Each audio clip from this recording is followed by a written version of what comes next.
Gayatri PG college Sanchore के online class में आप सभी विद्यार्थियों का स्वागत है। प्रिय विद्यार्थियों नमस्कार। बीए प्रथम वर्ष राजनीति विज्ञान में हम भारतीय राज्य व्यवस्था से जुड़े प्रमुख उपबंध राज्य सरकार, जिसमें हम राज्यपाल का अध्ययन कर रहे हैं। राज्यपाल की शक्तियाँ और स्वाभाविक शक्तियाँ सब कुछ अध्ययन करने के बाद में आज हमारा अंतिम टॉपिक ये है कि क्या राज्यपाल के पद पर पुनर्विचार की आवश्यकता है, क्योंकि कई बार राज्य सरकार ने ये आलोचना की है कि राज्यपाल एक केंद्र सरकार का एजेंट है, केंद्र सरकार का आँख ना कान है और बेवजह सरकार के कार्यों में हस्तक्षेप करते हैं। तो क्या राज्यपाल पद समाप्त कर देना चाहिए? क्या राज्यपाल पद हैं तो क्यों है, कैसे क्या है? इस विभिन्न संवैधानिक और विभिन्न प्रकार के कमेटियों के निर्णय, इनके बारे में सब कुछ हम आज की कक्षा में डिस्कशन करेंगे, समझेंगे, ठीक है। लेकिन इससे पहले हम ये देखते हैं कि राज्यपाल है वो केंद्र सरकार के प्रतिनिधि के रूप में किस प्रकार से अपनी भूमिका निभाते हैं, उसको समझते हैं। देखिए, आपने राज्यपाल के बारे में स्पष्ट समझा है कि राज्यपाल है वो हमारे राज्य विधानमंडल का एक प्रमुख अंग है। विधानसभा, विधान परिषद और राज्यपाल तीनों ही मिलकर राज्य का विधानमंडल बनता है, ठीक है। ये हमारे राज्य का संवैधानिक प्रमुख है। तो देखो, भारतीय संविधान के अंतर्गत राज्यपाल होते हैं, उनकी दोहरी भूमिका है। पहली भूमिका क्या है कि वह राज्य का प्रधान है और दूसरा, वह भारत में संघीय सरकार का अभिकर्ता या प्रतिनिधि है। कहने मतलब वो राज्य सरकार का प्रधान है, लेकिन वो ये भी ध्यान रखना चाहिए कि वो भारत सरकार की जो केंद्रीय सरकार है, संघीय सरकार है, उसका एक प्रतिनिधि है, उसका अभिकर्ता है। संविधान निर्माता भारत में एक ऐसी संघीय व्यवस्था की स्थापना करना चाहते थे जिससे सहयोगी संघवाद, कोऑपरेटिव फेडरलिज्म की धारणा के आधार पर केंद्र और राज्य में सद्भावपूर्ण संबंध स्थापित हो सके। कहने के तात्पर्य, हमारे भारत के संविधान निर्माता की गहरी भावना थी कि हम भारत में इस प्रकार का संघवाद स्थापित करना चाहते हैं जिसमें हमारे केंद्र सरकार और विभिन्न राज्य सरकारें आपस में सहयोगपूर्ण, बिना किसी मतभेद, बिना किसी तनाव के आराम से दोनों मिलकर एक सद्भावनापूर्ण संबंध स्थापित करके अपना काम करें, जिससे प्रशासनिक एकरूपता और राष्ट्रीय एकता के लक्ष्य को भी प्राप्त किया जा सके। और उसके द्वारा राज्यपाल के पद की व्याख्या इस लक्ष्य की पूर्ति के एक साधन के रूप में की गई थी। ये सभी को पता है, क्योंकि हम ऑलरेडी राज्यपाल के संबंध में विभिन्न संवैधानिक उनकी शक्तियों के बारे में सब कुछ अध्ययन कर चुके हैं। इसलिए के मुंशी कहते थे, उन्होंने एक बार कहा था कि राज्यपाल संवैधानिक औचित्य का प्रहरी और वह कड़ी है जो राज्य को केंद्र के साथ जोड़ते हुए भारत की एकता के लक्ष्य को प्राप्त करती है। समझ सकते हैं कि राज्यपाल का कितना महत्वपूर्ण एक पद है और जिसका होना हमारे संविधान के लिए कितना महत्वपूर्ण है, ठीक है। कि राज्यपाल है वो संवैधानिक औचित्य तो है ही, क्योंकि वो राज्य में संवैधानिक व्यवस्था का प्रहरी है, लेकिन राज्य को केंद्र के साथ जोड़ने में और भारत की एकता के लक्ष्य को प्राप्त करने में महत्वपूर्ण भूमिका निभाते हैं, ठीक है। राज्यपाल की नियुक्ति के लिए जिस पद्धति को अपनाया गया है वह भी इस बात को स्पष्ट करती है कि राज्यपाल की राज्य में केंद्रीय शासन के प्रतिनिधि के रूप में महत्वपूर्ण भूमिका है। अब ये क्या क्या भूमिका है, किस प्रकार से है, एक एक करके मैं आपको स्पष्ट बता देता हूँ। पहला ये है कि भारतीय संविधान के अंतर्गत केंद्रीय सरकार और राज्य सरकार के बीच सद्भावपूर्ण संबंध स्थापित करने की आवश्यकता पर हमेशा बल दिया गया है। मैंने आपको थोड़ी दूर पहले ही स्पष्ट किया, सहयोगी संघवाद पर बल दिया गया है। अनुच्छेद 256 और 257 में स्पष्ट तौर पर बताया गया है कि इस दृष्टि से केंद्रीय सरकार राज्यों की कार्यपालिकाओं को आवश्यक निर्देश दे सकती है। केंद्रीय सरकार द्वारा राज्य सरकारों को राष्ट्रीय महत्व की सड़कों और संचार साधनों की रक्षा का भार सौंपा जा सकता है। 258 के तहत केंद्र सरकार अपने कुछ प्रशासनिक कार्य भी राज्य सरकार को हस्तांतरित कर सकती है। केंद्रीय सरकार के द्वारा राज्य सरकार को इस प्रकार के दिशा निर्देश राज्यपाल के माध्यम से भी दिए जा सकते हैं और राज्यपाल का ये कर्तव्य है कि वह ये देखें कि राज्य सरकार इन निर्देशों आदेशों का पालन कर रही है अथवा नहीं कर रही है। यदि राज्य का मंत्रिमंडल राज्यपाल को राष्ट्रपति के निर्देशों के विरुद्ध कार्य करने की सलाह देता है तो इस प्रकार की सलाह को अस्वीकार कर सकता है और राज्य सरकार को राष्ट्रपति के निर्देश मानने के लिए बाध्य कर सकता है। यदि राज्य मंत्रिमंडल केंद्र सरकार के निर्देशानुसार कार्य नहीं करता है तो राज्यपाल मंत्रिमंडल को चेतावनी भी दे सकता है तथा इसे संविधान के विरुद्ध कार्य मानकर अनुच्छेद 356 के अंतर्गत राष्ट्रपति को संवैधानिक संकट की रिपोर्ट भी दे सकता है। जब कभी केंद्रीय सरकार द्वारा राष्ट्रीय दृष्टि से महत्वपूर्ण किसी कार्यक्रम को अपनाया जाता है तो राज्यपाल पर यह भार आ सकता है कि वह ये देखें कि राज्य सरकार इस कार्यक्रम को पूरा करने में कितनी आगे बढ़ रही है, कर रही है कि नहीं कर रही है, क्या प्रोग्रेस है, क्या प्रगति है, ये सब कुछ उसका पूरा दायित्व बनता है। तो आप समझ सकते हैं कि राज्य सरकार, केंद्र सरकार के प्रतिनिधि के रूप में उसकी क्या कितनी राज्य में भूमिका बनती है। ठीक है, अगला महत्वपूर्ण एक और अपन तर्क देखें तो केंद्रीय सरकार के प्रतिनिधि के रूप में राज्यपाल का एक महत्वपूर्ण कार्य ये भी है कि राज्य के संबंध में समय समय पर राष्ट्रपति को रिपोर्ट भेजना होता है, जिसमें उसके द्वारा अपनी ओर से सुझाव भी दिए जाते हैं कि राज्यपाल अपना पद ग्रहण करते समय संविधान की रक्षा करने की जो शपथ लेता है, और इस दृष्टि से उनका सबसे प्रमुख कार्य ये देखना है कि राज्य सरकार संविधान के अनुसार कार्य कर रही है अथवा नहीं कर रही है। यदि राज्य में संविधान के अनुसार कार्य नहीं हो रहा है तो राज्यपाल इस संबंध में राष्ट्रपति को रिपोर्ट देता है, और इस प्रकार की रिपोर्ट के आधार पर राज्य में राष्ट्रपति शासन लागू भी किया जा सकता है। राज्यपाल राष्ट्रपति को इस प्रकार की रिपोर्ट स्वविवेक से ही भेजता है। इस संबंध में राज्य मंत्रिमंडल की सलाह को मानने के लिए बाध्य नहीं है। आप समझ सकते हो, राष्ट्रपति शासन की पूरी सिफारिश के आधार पर इसकी भूमिका बनती है। वही अनुच्छेद 200 के तहत भी हमने देखा कि राज्य विधानमंडल द्वारा पास किए गए किसी विधेयक को राज्यपाल राष्ट्रपति की स्वीकृति के लिए भी सुरक्षित रख सकता है। उदाहरण के लिए संपत्ति के अनिवार्य अधिग्रहण या उच्च न्यायालय की शक्तियों को कम करने के संबंध में विधेयक राज्यपाल के द्वारा राष्ट्रपति की स्वीकृति के लिए सुरक्षित रखे जाते हैं, और ये भी राज्यपाल के स्वविवेक से ही होता है।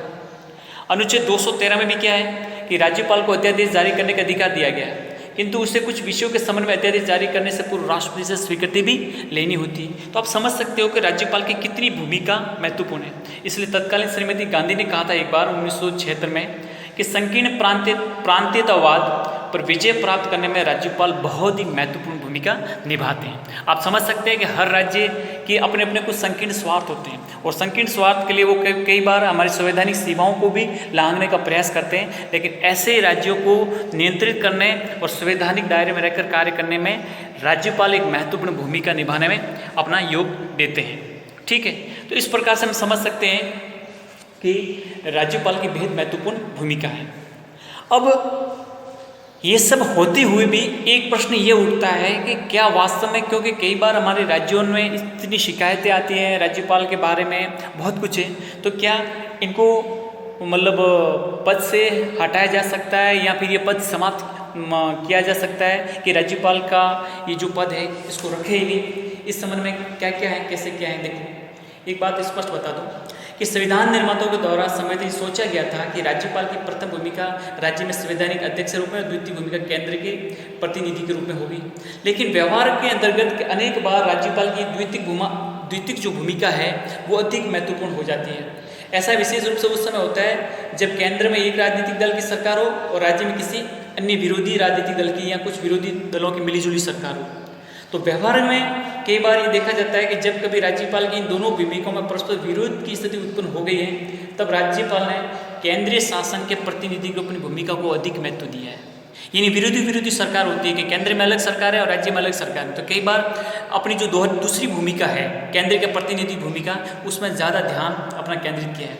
इसलिए के वी राव ने एक बार स्पष्ट कहा था कि आज जैसी उसकी स्थिति है उसे केंद्र द्वारा नियुक्त किया या हटाया जाता है, राज्यपाल वही है जो केंद्र उसे बनाना चाहता है। वास्तव में ऐसा कुछ नहीं है जो राज्यपाल अपने आप कर सके, उसकी भूमिका उस पर निर्भर करती है जो पीछे बैठा व्यक्ति अपनी डोरियों से कर रहा है। कहने का मतलब राज्यपाल के पीछे जो पर्दे के पीछे है वो जो कहते हैं उसी प्रकार से ये अपना काम कर रहे होते हैं। तो ये के वी राव का अपना विचार था। ठीक है, इकबाल नारायण भी कहते हैं कि उसे राज्यों में गैर कांग्रेसी सरकार को गिराने के लिए केंद्र ने कथित षड्यंत्र रूप में भी देखा गया। समझ रहे, जो गैर कांग्रेसी सरकारें थी उनको गिराने में भी राज्यपाल ने अपनी भूमिका निभाई है। तो ये एक सभी राजनीतिक आलोचकों विश्लेषकों का अपना कहना है। 1984 का अपन घटना चक्र देखें तो राज्यपाल को संदेह और अविश्वास की दृष्टि से देखना अकारण नहीं है, क्योंकि आपको पता है कि सर्वप्रथम एक आपको एग्जांपल देता हूँ कि सिक्किम के राज्यपाल तलियार खां द्वारा नूर बहादुर भंडारी को मुख्यमंत्री पद से हटाकर बीबी गुरुंग को मुख्यमंत्री बनाया, जो मात्र 13 दिन तक इस पद पर कार्य कर सके। इसके बाद जम्मू कश्मीर के राज्यपाल जगमोहन द्वारा फारूक अब्दुल्ला सरकार को पदच्युत करके GM शाह को मुख्यमंत्री बना दिया। उसी प्रकार से 1984 में आंध्र प्रदेश के राज्यपाल रामलाल द्वारा NTR सरकार को पदच्युत करके भास्कर राव को मुख्यमंत्री बना दिया। तो इस प्रकार से ये जो कुछ रामलाल हैं या भास्कर जैसे राज्यपाल उस संविधान का पलीता करने का षड्यंत्र मात्र थी। ठीक है, तो आप समझ सकते हो कि उपयुक्त स्थितियाँ जो इस प्रकार की होती हैं तो न तो राज्यपाल के पद के हित में और न भारतीय राज्य व्यवस्था के हित में। राज्यपाल पदाधिकारियों को केंद्र सरकार राज्य सरकार दोनों का विश्वास प्राप्त होना चाहिए। आवश्यकता इस बात की है कि राज्यपाल की केंद्र सरकार के प्रतिनिधि के रूप में भूमिका और राज्य के संवैधानिक अध्यक्ष के रूप में भूमिका में सामंजस्य स्थापित होना बेहद जरूरी है। तब जाके हमारा संवैधानिक ढांचा है वो सुरक्षित रह सकेगा और संविधान के रूप सब कुछ व्यवस्था चल पाएगी।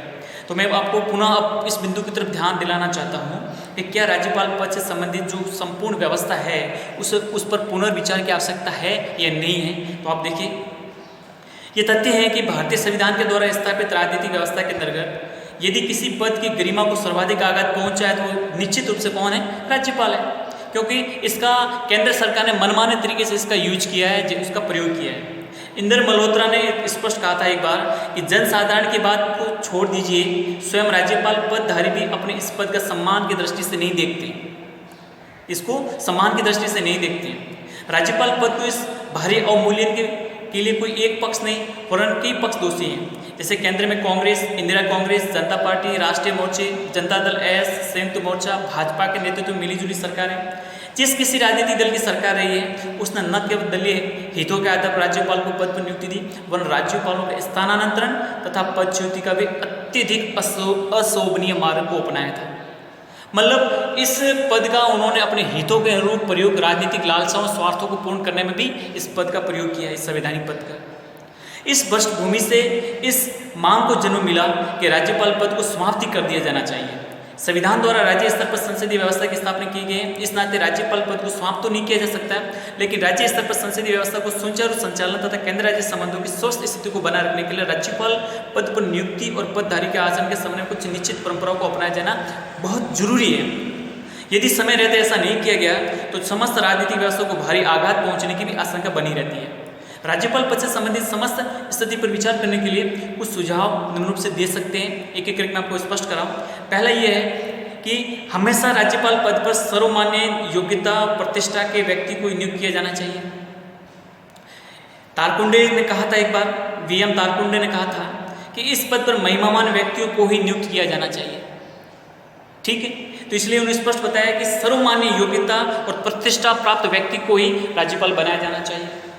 ठीक है, अब तक सामान्य ये देखा गया है कि जिस किसी व्यक्ति को सक्रिय राजनीति से अलग करना हो उसे राज्यपाल बना दो। यानी हमारी पार्टी का बहुत बड़ा वयोवृद्ध पुरुष है जिसने लंबे समय तक पार्टी की सेवा की है, और उसको पुरस्कार के रूप में क्या करते हैं वो पार्टियां उसको राज्यपाल बना देती हैं। ये व्यवहारिक तौर पर देखा जाता है। उसका राजनीतिक जीवन चाहे प्रतिष्ठापूर्ण रहा हो चाहे विवादपूर्ण या क्लुषित, यदि स्थिति राज्यपाल पद और समस्त राजनीतिक व्यवस्था के हित में नहीं है, आज की परिस्थिति ये कहना उचित नहीं होगा कि राजनीतिज्ञों को राज्यपाल पर कभी नियुक्ति नहीं किया जाना चाहिए, क्योंकि राजनीतिज्ञ अपने कई दाव पेच खिला करते हैं। लेकिन ये अवश्य ही कहा जा सकता है कि केवल ऐसे व्यक्ति को राज्यपाल पद पर नियुक्त किया जाना चाहिए जिसमें राजनीति, प्रशासन, शिक्षा, समाज सेवा यानी किसी क्षेत्र में कार्य करते हुए सभी पक्षों में सम्मान प्राप्त किया हो, जो दलीय राजनीति से ऊपर उठकर परिस्थितियों का आंकलन करने और स्वतंत्र निर्णय लेने की क्षमता रखता हो। सरकारी आयोग ने भी इसी प्रकार की जो अपनी रिपोर्ट में है उसमें भी इसी प्रकार की सिफारिश की है कि राज्यपाल एक व्यवस्थित जो राजनीति, प्रशासन, शिक्षा, समाज सेवा सब में अपनी एक अच्छी सामान्य जानकारी रखते हो ऐसे व्यक्ति को ही राज्यपाल बनाया जाना चाहिए। दूसरा उन्होंने बताया तर्क कि भी हाल ही के वर्षों में अनेक राज्यों में राज्यपाल और मुख्यमंत्री पदधारी के बीच संदेह, अविश्वास, मतभेद और तनाव की स्थिति देखी गई है। अभी पिछले कुछ वर्षों में देख रहे हैं हम कि मुख्यमंत्री और राज्यपाल के मध्य संदेह, शक, अविश्वास, मतभेद और तनाव की स्थिति देखी गई है, और इस प्रकार की स्थिति उत्पन्न न हो इसके लिए प्रयत्न करना जरूरी है। और इस प्रसंग में सरकारी आयोग ने सुझाव किया दिया था कि संविधान के अनुच्छेद 155 में संशोधन कर राज्यपाल की नियुक्ति के बारे में संबंधित राज्य के मुख्यमंत्री से एक बार विचार विमर्श करने की व्यवस्था को अनिवार्य कर दिया जाना चाहिए। अंतर्राज्यीय परिषद की स्थायी समिति 1 सितंबर 2000 को बैठक हुई। उस बैठक में इस बात पर सहमति बनी कि राज्यपाल की नियुक्ति से पूर्व संबंधित राज्य सरकार से अनिवार्यतः सलाह की जानी चाहिए। इससे क्या होता है कि जब राज्य के मुख्यमंत्री से जब सलाह होती है तो किसी प्रकार का एक थोड़ी पहले से कटुता या संदेह, अविश्वास पैदा नहीं होता है, सलाह मशविरा से काफ़ी आसान हो जाता है। ठीक है, 2 बात। तीसरी उन्होंने ये बताया है कि प्रशासनिक सुधार आयोग ने अपनी रिपोर्ट में सुझाव दिया था कि किसी व्यक्ति को केवल एक ही बार राज्यपाल पद पर नियुक्त किया जाना चाहिए। कुछ उदाहरणों से हमें देखा जाता है कि राज्यपाल पदधारी व्यक्ति दूसरा कार्यकाल प्राप्त करने की इच्छा रखने के कारण केंद्र के अनुचित निर्देशों का सम्मुख समर्पण कर देते हैं। यानी राज्यपाल बने रहने के लिए अपनी शान शौकत और जो जिस प्रकार का उनको जो सम्मान मिलता है वो नहीं चाहते कि इसको त्याग करके हम बैठे रहे घर पे, नहीं, वो चाहते हैं कि हम सरकार का जैसा जो कुछ भी करें सरकार के आगे समर्पण करो, जैसा सरकार के ऐसा करते रहो, हमें दूसरा टर्म भी मिलेगा। वो इस टर्म के चक्कर में कभी भी अपनी निष्पक्षता और संविधान के प्रति निष्ठा साबित नहीं कर पाते, कई बार देखा जाता है। चौथा, उन्होंने ये बताया तर्क कि भगवान सहाय समिति 1970 में अपनी सिफारिश में कहा था कि किसी मंत्रिमंडल को बहुमत का विश्वास प्राप्त है अथवा नहीं, इसका निर्णय राजभवन में नहीं पर विधानसभा में किया जाना चाहिए। क्योंकि किसी को पूर्ण बहुमत है नहीं है, ये प्राय राजभवन में तय होता है, ये कहते हैं कि नहीं, हमें विधानसभा में ये तय करना चाहिए। इस सिफारिश का पालन अति आवश्यक है।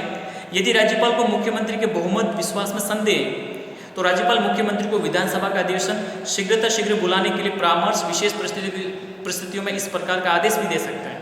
और राज्य मंत्रिमंडल को तभी पदच्युत किया जा सकता है जब मुख्यमंत्री इस संबंध में राज्यपाल को परामर्श अस्वीकार करें। अगस्त 1984 में आंध्र प्रदेश के मुख्यमंत्री एन.टी. रामाराव 3 दिन के भीतर विधानसभा का अधिवेशन बुलाकर अपने बहुमत का परिचय देने के लिए तैयार थे। तब राज्यपाल ने उन्होंने इसका अवसर न देते हुए रामाराव मंत्रिमंडल को अपदस्थ करने का कोई औचित्य नहीं था। तो ये जो खतरनाक मिसाइल, इस प्रकार की मिसाल जो पेश करते हैं, ये कभी भी भविष्य में ऐसा नहीं अपनाया जाना चाहिए। इस बात का पूरा ध्यान रखना चाहिए। पांचवा तर्क ये दिया है कि जब कभी विधानसभा की दलीय स्थिति स्पष्ट न हो तो मुख्यमंत्री पद के लिए एक से अधिक दावेदार हो, तब मुख्यमंत्री के चयन और मनोनयन के लिए राज्यपाल पदधारी को अपने विवेक का प्रयोग करना होगा। लेकिन ऐसी प्रत्येक स्थिति में अनिवार्य रूप से इस परंपरा को अपनाया जाना चाहिए कि मनोनीत मुख्यमंत्री 3 दिन के भीतर विधानसभा का अधिवेशन बुलाकर अपना बहुमत प्रमाणित करें। बहुमत का परिचय देते हुए मुख्यमंत्री को इससे अधिक समय देना या उससे मोल भाव का अवसर देना, और ये स्थिति राजनीतिक तनाव, विवाद और उत्पातों को जन्म देती है। खरीद फरोख्ती की भी एक प्रकार की इसमें बू आने लगती है। इसलिए 3 दिन के भीतर उसको मौका दिया जाना चाहिए कि आप अपना बहुमत पेश करें, साबित करें। अंतिम और छठा तर्क ये बताया गया है कि अभी हाल ही के वर्षों में ऐसी स्थिति बनी है जिसमें केंद्र सरकार द्वारा राज्यपाल की पदच्युति और मनमाने तौर पर राज्यपाल पदाधिकारियों को एक राज्य से दूसरे राज्य में स्थानांतरण का जो मार्ग अपनाया है, ये स्थितियां राज्यपाल पद की गरिमा को आघात पहुंचाने और केंद्र सरकार संबंधों में नवीन विवादों को जन्म देने के कारण बनती है। केंद्र सरकार द्वारा राज्यपाल के पद के सामने मर्यादित आचरण की स्थिति में अपनाते हुए राज्यपाल पद को यथासंभव सभी राजनीतिक विवादों से दूर रखने की चेष्टा की जानी चाहिए, ताकि वो निष्पक्षता से और पूरी तरह से संवैधानिक प्रावधानों के अनुरूप अपनी शासन व्यवस्था चला सके। ये बात बेहद जरूरी है। तो इससे स्पष्ट होती है कि राज्यपाल पद पर कुछ हमें पुनर्विचार की आवश्यकता है, और उसमें जो हमारी सरकारी आयोग है, भगवान सहाय समिति की रिपोर्ट है या प्रशासनिक सुधार आयोग की रिपोर्ट है, इन सब की जो सिफारिश है उसको मानते हुए निष्पक्ष तरीके से, तथा जब भी राज्यपाल की नियुक्ति की जाती है तो उस समय संबंधित राज्य के मुख्यमंत्री से सलाह मशविरा परामर्श करके, ताकि जितना लोकतांत्रिकरण होगा और संविधान के अनुरूप अपनी आस्था प्रकट करते हुए काम करेंगे तो हमारी संवैधानिक व्यवस्था को किसी प्रकार की कोई आघात नहीं पहुँचेगा और हमारा भारत का जो लोकतंत्र है अच्छे ढंग से चल पाएगा। यही चीज़ें तो इसलिए राज्यपाल पद अनिवार्य है, इसको समाप्त नहीं किया जा सकता, बशर्ते है कि इसमें कुछ प्रकार के कुछ सुधार की आवश्यकता है।